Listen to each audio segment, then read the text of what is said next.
이번에는 임대주택 얘기 좀 한번 해보도록 하겠습니다. 이 임대주택에도 이번에 개정안에 이제 기간이 연장되는 게 하나 들어왔는데 바로 민간임대주택법상 건설임대주택에 대한 장기보유 특별공제율 특례 적용, 즉 50%, 70%. 물론 지급 등록하면은 10년으로 다 등록해야 되기 때문에 70% 적용받을 수 있겠죠. 이 기간을 연장을 했다는 내용입니다. 좀 구체적으로 한번 살펴볼까요? 우리가 민간임대주택을 취득 유형에 따라 두 가지로 이렇게 구분해 볼 수 있습니다. 하나는 건설임대주택이고 하나는 매입임대주택입니다. 건설임대주택은 말 그대로 임대사업자가 건설, 즉 신축해가지고 임대하는 주택을 의미하고, 매입임대주택은 기존에 있는 주택을 매입하든지 증여를 받든지 상속 등으로 취득해가지고 임대주택으로 등록한 주택을 의미를 합니다. 근데 지금 혜택이 부여하는 것은 건설 임대주택에 대해서 적용받을 수 있습니다. 매입 임대주택은 이미 끝났어요.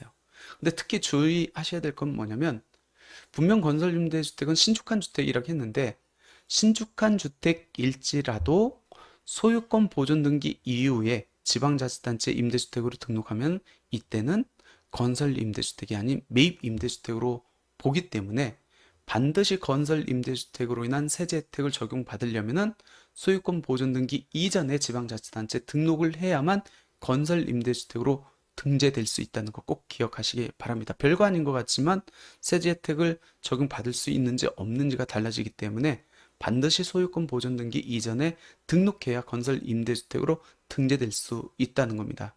그럼 건설 임대주택으로 등록을 했어요. 어떤 양도세 세제 혜택을 적용받을 수 있는지 볼까요? 장기보유 특별공제율 특례 적용이라는 겁니다. 즉 건설임대주택으로 등록하면은 지금 등록하면 10년이겠죠. 10년 등록하고 이 건설임대주택을 양도하면은 우리 양도 차익에 대해서 원래 장기보유 특별공제를 보유기간 곱하기 2% 적용해 주잖아요. 근데 10년 임대를 하면은 70%를 해주겠대요. 원래 몇 프로 적용받아야겠죠? 10년 곱하기 2%니까 20%를 적용받아야 되는데 70%를 해주겠다고 합니다. 굉장히 큰 혜택입니다. 양도차익이 10억 원이 발생했다? 7억 원을 빼고 3억에 대해서만 세금을 부과하겠다는 겁니다. 그리고 예전에 등록한 2020년 8월 17일 이전에 등록한 건설임대주택은 그때는 이제 8년 등록한 경우는 50%가 적용되겠죠. 근데 지금 등록하면은 무조건 장기 10년으로 등록하기 때문에 지금은 70%를 적용받을 수 있다는 굉장히 큰 세제 혜택인데, 이 세제 혜택은 지금 매입임대주택은 더 이상 못 받죠. 왜? 매입임대주택은 2020년 12월 31일까지 등록한 경우에만 이 혜택을 적용받을 수 있기 때문에 지금 못 받고, 건설 임대주택에 한해서만 지금 이 혜택을 계속 적용받을 수 있었죠. 언제까지 등록을 해야 됐었죠? 2024년 12월 31일까지 등록해야 됩니다. 이 기간을 3년 더 연장하겠다는 겁니다. 2017년 12월 31일까지 건설임대주택으로 등록하면은 장기보유 특별공제 70% 해줄게. 왜 건설임대주택만 세제 혜택을 줍니까? 왜 그렇죠?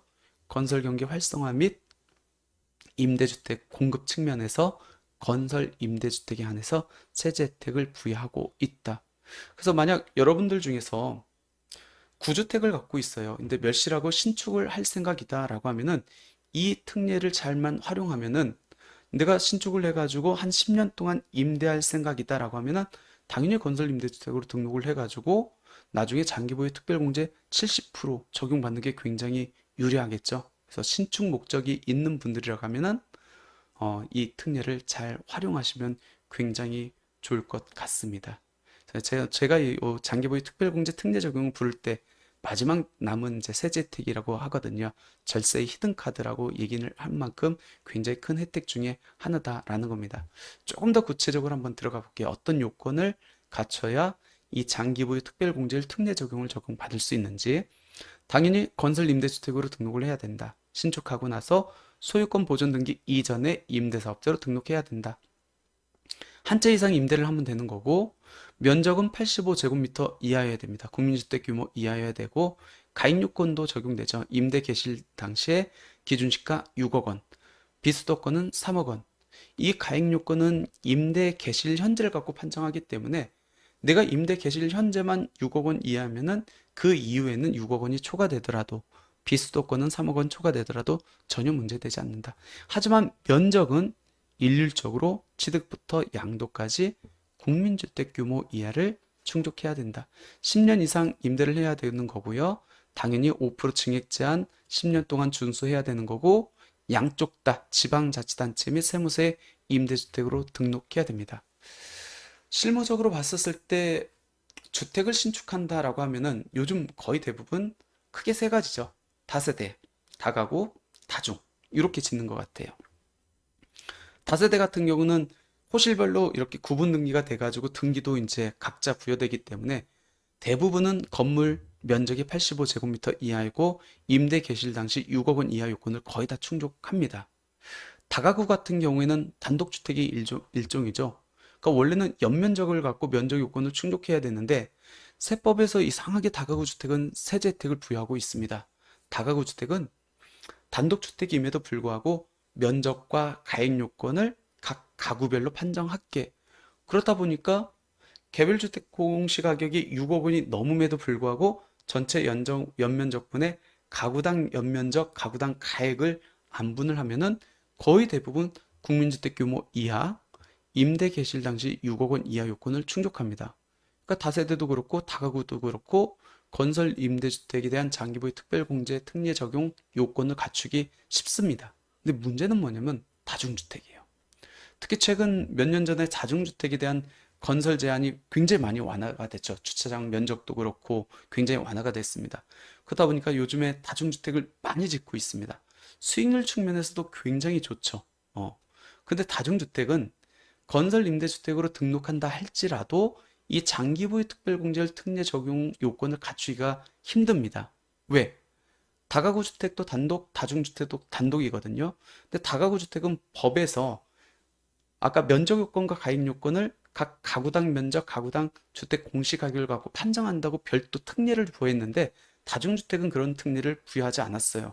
그러면 다중주택은 면적 요건을 어떻게 판정해야 된다는 거죠? 전체 연면적을 갖고 판정해야 된다는 겁니다. 가입 요건도 개별 주택 전체 금액을 갖고 판정해야 된다는 겁니다. 그렇기 때문에 대부분의 다중주택은 전체 연면적을 합하면은 국민주택 규모를 초과하는 경우가 많습니다. 그리고 개별 주택 가격도 수도권 내 6억 원, 비수도권 3억 원 이상을 초과하는 경우가 많기 때문에 선택을 해야겠죠. 내가 다중주택으로 뭐 이렇게 신축하고 싶다. 수익률 측면에서 그냥 세제 혜택을 포기할 건지 아니면 세제 혜택을 위해서 다중이 아닌 수익률을 포기하고 다가구나 다세로 갈 건지를 설계 당시부터 좀 생각을 꼼꼼히 하셔가지고 어떤 걸 취할 건지를 잘 선택해서 신축을 계획해야 된다. 근데 잘만 활용하면은 이 건설임대주택 장기보유 특별공제는 굉장히 큰 혜택이기 때문에 주택을 신축해서 이렇게 새롭게 임대를 주고자 하는 분들은 잘 활용하시면 좋을 것 같습니다. 특히 우리 세제혜택 기간이 2017년 12월 30일까지 연장됐기 때문에 좀 시간이 여유가 있거든요. 그렇기 때문에 이거 잘 활용하면 좋은 컨설팅 주제가 될 수 있을 것 같습니다.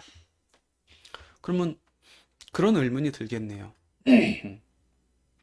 그럼 이 요건을 충족해가지고 10년 임대하면은 10년 동안에는 나는 5%밖에 못 올리고 임대보증보험도 가입을 해야 되는 거고 임차인 바뀔 때마다 계약 신고도 해야 되는데 그런 공적 의무를 준수하고 세제 혜택을 받는 게 유리합니까? 아니면 세제 혜택을 포기하는 게 유리합니까? 한번 세제 혜택의 효과가 어느 정도 있는지 한번 볼까요? 예를 들어서 양도차익이 3억 원이라고 하고 10년 보유했다고 해볼게요. 일반적인 경우에 양도세가 얼마 나오는지 만약 장기보유 특별공제를 특례 적용 받았을 때 양도세가 얼마 나오는지 한번 비교를 해보겠습니다. 일반적인 경우 3억입니다. 10년 보유했기 때문에 2% 적용되면은 양도차익의 20%가 공제가 되겠죠. 그러면 소득금액은 2억 4천이고 여기에 대해서 세율을 적용하니까 7,100만 원이 나옵니다. 근데 만약 이 주택이 장기보유 특별공제를 특례 적용 요건을 갖췄다. 그럼 어떻게 되죠? 양도차익에 대해서 70%가 공제되고 30%만 이제 과세되는 소득금액이 발생합니다. 여기에 대해서 세금을 구해보니까 1,600만 원입니다. 세금적인 면에서는 당연히 실익이 있어요. 그렇기 때문에 신축해서 10년 이상 가져갈 거다라고 하는 분들은 이 건설 임대주택 꼭 활용하시면 좋을 것 같습니다.